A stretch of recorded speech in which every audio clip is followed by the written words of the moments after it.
तुम्हा सर्वांना प्रजासत्ताक दिनाच्या हार्दिक शुभेच्छा. प्रजासत्ताक दिवस म्हणजे काय? तर 26 जानेवारी 1950 रोजी भारताला संविधान लागू झालं आणि भारत हा प्रजासत्ताक देश बनला. म्हणजेच भारतामध्ये लोकशाही लागू झाली. आता तुम्ही म्हणाल 26 जानेवारीलाच प्रजासत्ताक दिन का साजरा केला जातो?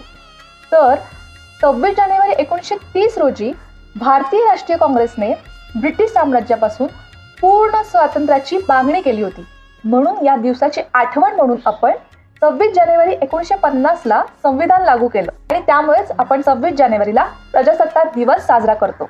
तुम्हाला माहित असेल, Rome wasn't built in a day.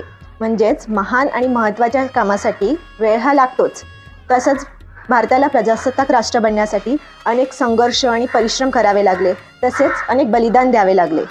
तर प्रजासत्ताक दिनाच्या निमित्ताने आपण आपल्या इतिहासाची आठवण काढूया आणि हा दिवस साजरा करूया. Happy Republic day.